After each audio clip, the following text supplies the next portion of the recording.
Bienvenue dans The Gospel Truth. Aujourd'hui, je poursuis une série que j'ai commencée lundi dernier sur le thème « Comment devenir un marcheur sur les eaux ». Je partagerai plus d'informations à ce sujet à la fin de ce programme. Je tire cet enseignement de Matthieu 14, versets 22 à 33, qui relate l'histoire où Jésus commanda à ses disciples de monter dans la barque et de passer sur l'autre rive. Le verset 22 dit qu'il les contraignit à entrer dans la barque. Cela signifie qu'il dut les pousser à le faire, car il savait bien qu'une tempête approchait. Naturellement, il n'était pas sage de s'engager sur la mer de Galilée lorsque des vents violents descendaient du mont Hermon. Par leur propre discernement, ils n'auraient jamais pris la mer dans ces conditions. Mais Jésus les contraignit. Cela prouve qu'ils étaient suffisamment engagés à le suivre pour faire quelque chose qui allait au-delà de leur zone de confort. Et Jésus leur avait donné une promesse, passer sur l'autre rive. Il n'a pas dit, allez au milieu du lac pour y périr. Il leur avait donné une parole claire. Tout comme Pierre plus tard, qui a pu marcher sur les eaux lorsqu'il a reçu une parole de Jésus, eux aussi pouvaient tenir ferme sur cette promesse et mélanger cette parole avec la foi pour arriver de l'autre côté. Le verset 23 dit que Jésus, bien qu'ayant envoyé ses disciples au milieu de la tempête, était parfaitement conscient de leur situation. Il les avait poussés à aller dans une direction qui allait à l'encontre de leur propre sagesse, mais jamais il ne les aurait abandonnés à leur sort. Quand ils se sont retrouvés en plein milieu du lac, il est écrit au verset 24 que le vent leur était contraire. Puis, au verset 25, il est dit que Jésus vint à eux vers la 4e veille de la nuit, c'est-à-dire entre 3 et 6 heures du matin. Pourquoi est-il venu si tard? Pourquoi n'est-il pas intervenu plus tôt? Je crois, et ceci est ma conviction personnelle, qu'il voulait leur donner l'occasion de mettre leur foi en action, d'user de l'autorité qu'il leur avait donnée pour calmer la tempête et poursuivre leur route. Jésus observait pour voir s'ils allaient marcher dans leur autorité. Rappelons que la mer de Galilée mesure environ 6 à 8 miles de largeur à son point le plus large. En temps normal, la traversée prend 2 à 3 heures. Le texte précise que les disciples avaient quitté la rive au coucher du soleil, soit vers 18 heures. Et voilà que Jésus ne les rejoint qu'entre 3 et 6 heures du matin. Un voyage de 3 heures s'était transformé en une traversée de 9 à 12 heures. Cela montre à quel point le vent était violent. Mais une autre leçon se dégage, une fois qu'ils avaient commencé ce voyage, il leur aurait suffi, pour sauver leur vie, de faire demi-tour, de hisser la voile et de retourner à la rive d'où ils étaient partis. En quelques minutes, ils auraient retrouvé la sécurité. Pourtant, à leur crédit, ils ont continué à aller dans la direction que Jésus leur avait donnée.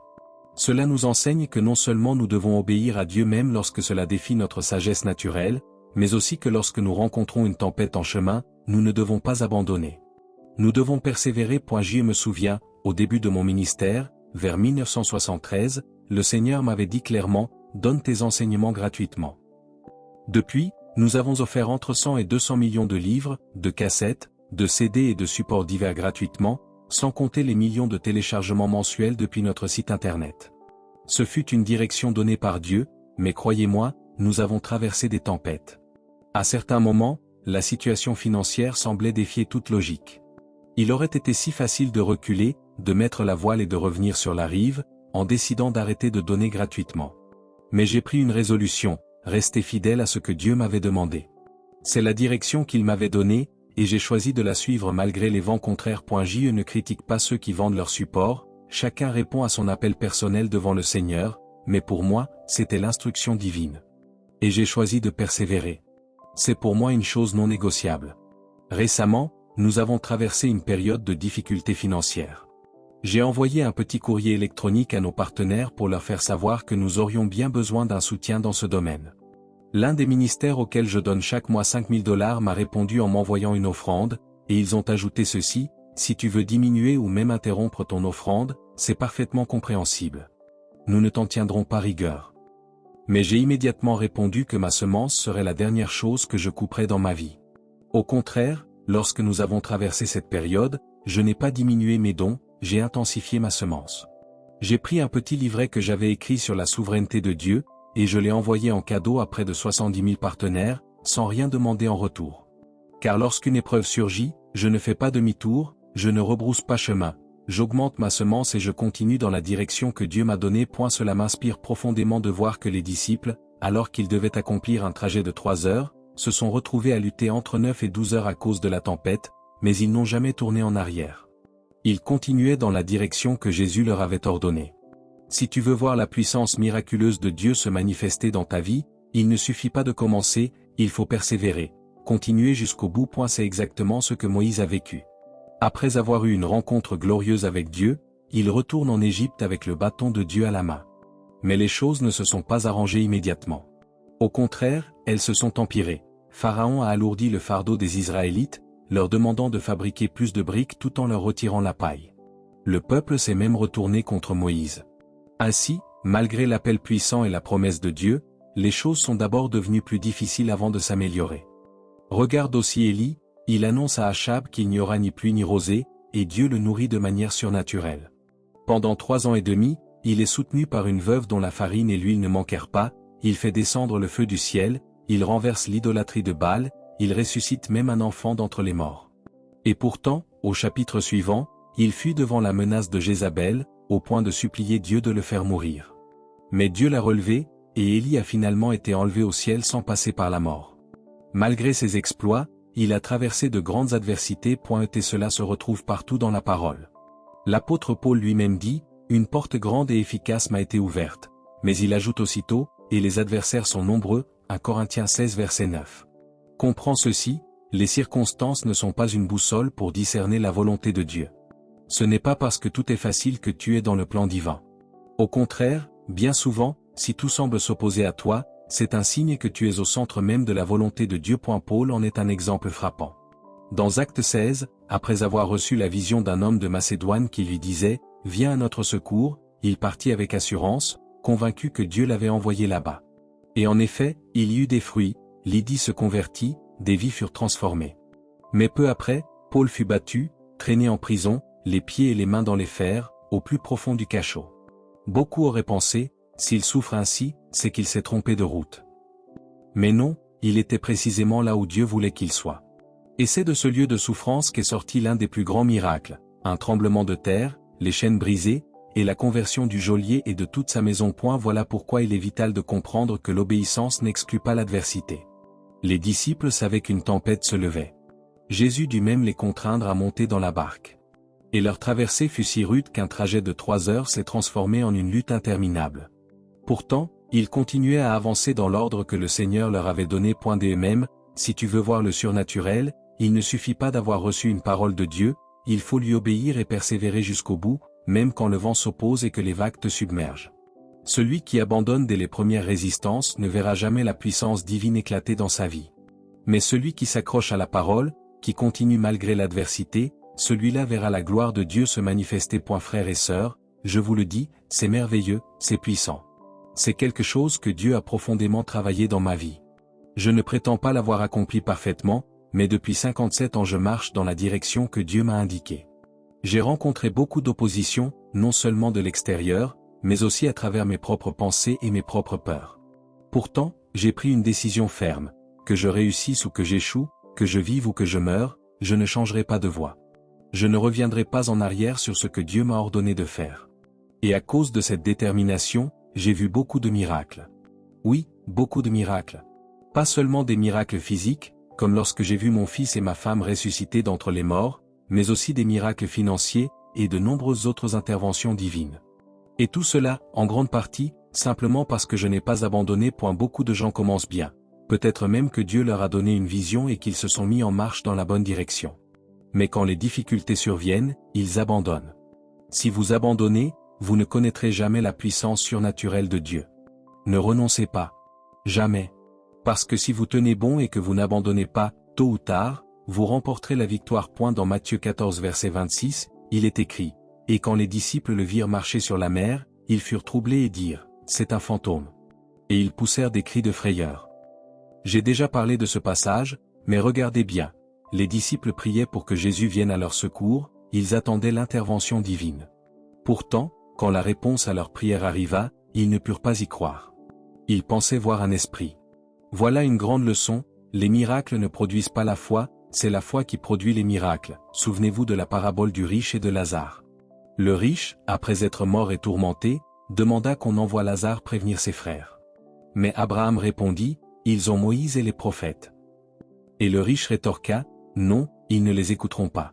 Mais si quelqu'un ressuscite d'entre les morts, alors ils croiront. » Mais Abraham conclut, « S'ils n'écoutent pas Moïse et les prophètes, ils ne croiront pas même si quelqu'un ressuscite d'entre les morts. Voilà la vérité. Ses disciples priaient pour de l'aide, et quand la réponse leur arriva, ils furent saisis de peur et incapables de croire. Si votre foi ne repose pas sur la parole de Dieu, même voir des miracles ne vous donnera pas la foi. Car, la foi vient de ce qu'on entend, et ce qu'on entend vient de la parole de Dieu, pas des miracles. Les miracles sont le fruit de la foi, ils ne la créent pas. Même lorsque Jésus ressuscita Lazare après 4 jours dans la tombe, une foule fut témoin de ce miracle. Et pourtant, parmi ceux qui l'avaient vu, certains allèrent immédiatement consulter les pharisiens pour chercher un moyen de tuer Jésus et Lazare. Voyez. Le même miracle suscita la foi et la joie chez certains, et provoqua l'opposition et la haine chez d'autres. La foi ne naît pas des miracles, c'est la parole qui engendre la foi, et la foi qui engendre les miracles. Revenons à Matthieu 14. Jésus leur dit aussitôt, « Rassurez-vous, c'est moi, n'ayez pas peur. » Quelle leçon puissante! Si tout ce que Jésus voulait, c'était qu'il soit consolé, pourquoi n'a-t-il pas d'abord calmé la tempête? Plus tard, l'évangile de Jean nous dit que lorsque Jésus monta dans la barque, aussitôt ils arrivèrent sur l'autre rive. Il aurait pu faire cela dès le début et dissiper toute peur. Mais pourquoi leur dire d'abord, « Soyez rassurés, c'est moi, n'ayez pas peur », avant même que la situation ne change? Parce qu'il doit toujours y avoir une dimension de foi en nous pour recevoir un miracle de Dieu. Dans l'évangile de Marc, il est même précisé que Jésus fit semblant de passer à côté d'eux. Voilà un détail profond. Jésus n'était pas simplement en promenade sur les eaux, ce n'était pas son habitude du soir. Il marchait sur l'eau pour venir secourir ses disciples, parce qu'ils étaient en difficulté et sur le point de sombrer. Pourtant, au lieu de crier de loin pour les rassurer, ou de se manifester de manière spectaculaire comme nous l'aurions fait, Jésus agit autrement. Il attendait une réponse de foi. Jésus marchait sur l'eau et il s'approcha suffisamment pour que les disciples puissent le voir. Pourtant, l'Écriture précise qu'il faisait semblant de passer à côté d'eux. C'est frappant, il était venu pour les secourir, mais il ne se contenta pas de résoudre la situation de force. Il se révéla à eux. Et s'il n'avait pas crié vers lui, s'il n'avait pas fait appel à sa puissance, il serait passé sans s'arrêter. Voilà une grande leçon pour nous, Dieu est toujours présent. Il a promis de ne jamais nous laisser ni nous abandonner, d'être avec nous jusqu'à la fin du monde. Mais il attend que nous l'invoquions. Il attend que nous fassions appel à sa puissance. Comme le dit Jacques 4 verset 2, « Vous ne possédez pas, parce que vous ne demandez pas. » Le Seigneur connaît nos besoins, mais il veut que nous les lui présentions. Il attend que nous croyions et que nous tirions sur la ressource de son esprit. Beaucoup de croyants tiennent pour acquis que Dieu arrangera tout souverainement dans leur vie, sans qu'il n'ait rien à faire. Mais non. Il faut croire, il faut saisir par la foi ce que Dieu met à notre disposition. C'est pour cela que Jésus leur dit, « Ayez confiance, c'est moi, n'ayez pas peur. » Pourquoi ne calma-t-il pas d'abord la tempête? Pourquoi ne régla-t-il pas immédiatement la situation? Parce qu'il voulait qu'ils exercent la foi avant même que les circonstances ne changent. Voilà ce qu'est la foi, la ferme assurance des choses qu'on espère, la démonstration de celles qu'on ne voit pas, Hébreux 11 verset 1. La foi est la substance que Dieu utilise pour pourvoir à nos besoins. Sans foi, il n'y a rien entre ses mains pour libérer sa puissance. La foi est ce qui active l'intervention divine. Sans la foi, il est impossible de lui être agréable, Hébreux 11 verset 6. Celui qui veut marcher au-dessus des circonstances qui cherchent à l'engloutir doit croire que Dieu existe et qu'il récompense ceux qui le cherchent avec diligence. Ainsi, Jésus ne vint pas simplement résoudre leurs problèmes. Il se présenta avec toute son autorité et toute sa puissance, mais il leur fallait puiser en lui, faire un pas de foi et tirer sur cette puissance. Et remarquez bien, il leur dit d'être dans la joie avant même que la tempête ne se calme. N'importe qui peut louer Dieu une fois la mer Rouge ouverte et l'ennemi englouti, Exode 15. Mais qui peut louer Dieu avant, quand l'armée approche et que la mer barre le chemin, Exode 14. Qui peut croire que Dieu ouvrira un passage alors que tout semble fermé? C'est cela, la foi, voir avec le cœur ce que Dieu a promis dans sa parole, croire à ses promesses au-delà de ce que l'on ressent, au-delà de ce que l'on voit. Dans le domaine de la guérison, par exemple, allez-vous croire uniquement ce que dit le médecin ou ce que ressent votre corps? Ou bien allez-vous vous appuyer sur ce que dit la parole de Dieu? Tout le monde peut louer Dieu après le diagnostic positif, après la disparition de la douleur ou du cancer. Mais la vraie foi commence quand vous louez Dieu alors que le médecin annonce la mort, quand la douleur est encore présente, quand le corps souffre. Allez-vous laisser les faits naturels dominer, ou permettrez-vous à la parole de Dieu de régner? Voilà des vérités puissantes. Et remarquez, nous n'avons même pas encore abordé l'épisode de Pierre marchant sur l'eau. Tout ce que nous venons de voir en est la préparation. Sans ces étapes, les disciples n'auraient jamais été témoins du miracle qui allait suivre.